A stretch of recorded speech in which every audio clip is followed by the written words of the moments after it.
So over the weekend, I built something that might get me in trouble. First off, I built a real-life Dragon Scimitar for old school RuneScape. However, there's a twist. If you were to accidentally plug a USB cord into the Dragon Scimitar, and then plug the other side of that USB into your computer, you can actually play old school RuneScape with a Dragon Scimitar controller. Now there are two ways to play RuneScape with your Dragon Scimitar controller. The first method is using the Dragon Scimitar as an oversized mouse. When you move it around in real life, your cursor will move around in game.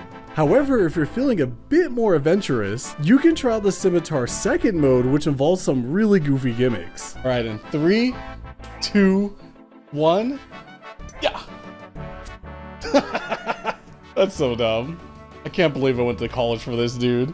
But before I can go into detail on how the Dragon Scimitar controller actually works, I first need to explain to y'all how I even got to this point to begin with. So for those who are new to the channel, hey, I'm Lewis. Whenever I get really into a game, I decide to build a custom controller for it. For example, in the past, I built a 7-foot greatsword to beat Elden Ring with, mostly because I thought that weapon was way too cool and I had to make a controller for it. And I hate my ceiling fan. For the MMO nerds out there like me, I legit built an actual book controller to play the scholar job in Final Fantasy XIV. You literally had to scribble into a book to cast spells, and it was really dumb. So after I got over my addiction of playing Raging Echoes last year, I made it a goal that this year I would build something for RuneScape. And y'all, you do not want to know how much time I put into that mode. It was a problem. However, I just beat Monkey Madness on my main, and I was able to get the coolest weapon Kid Me has ever seen.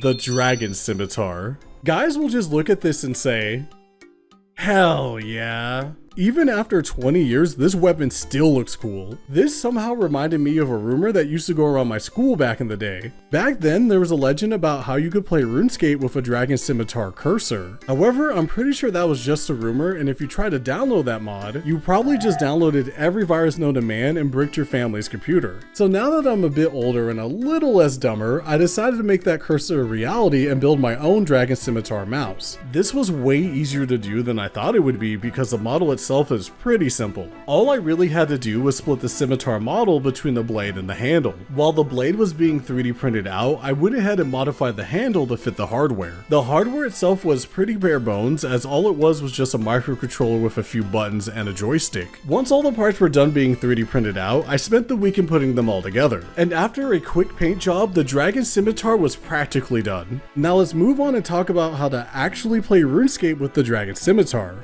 Earlier, I mentioned that there were two modes of the controller, so let's first talk about the basic mouse mode. By using the gyroscope on the microcontroller, whenever you move the scimitar around, the mouse will move with it. To left click or right click in game, just press down on the button or joystick on the scimitar's handle. Speaking of the joystick, you can actually move it around to move the camera around in RuneScape. Now, is this the most optimal way to play RuneScape?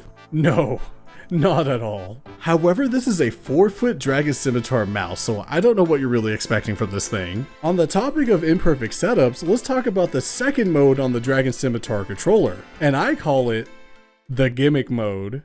Okay, the way that this method works is that in order to left click or right click, you must use motion controls. For example, in order to attack someone in game, you have to slash at them with the scimitar in real life. And in order to right click something, you have to do a stab motion. I might have to add one of those Wii motion control warnings to this build because you can actually poke someone's eye out with this. In this mode, in order to control the mouse, you'll have to move the joystick around. And in order to move the camera around, you have to hold the button on the backside of the handle and move the joystick around at the same time. Now, if this setup sounds really jank, you're not wrong. Even as something as simple as fishing can make you tired. First, you have to get to the fishing spot, which can take a couple of swings. Then you gotta move the oversized joystick to get the cursor over the spot. Even after all of that, you still need to swing or stab with the scimitar to start fishing. And don't even get me started about having to cook the fish. My arms were hurting just watching myself try to do that when I was editing the footage. But strangely enough, this was kind of fun. In my defense, when this game came out, so many other games had really janky controllers too. Those controllers might have looked really cool, but even Kid Me knew they were bad. So if anything, I'm just passing the tradition of giving video games bad gimmick controllers to RuneScape. Either way, I would say that the Dragon Scimitar mouse project was a success. I don't know if I would try to beat Jad with this controller or anything like that, unless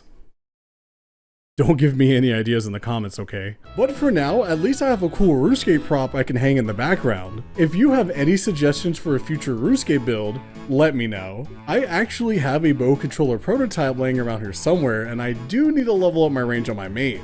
But until then, thank you for watching my video and stay safe out there. Bye!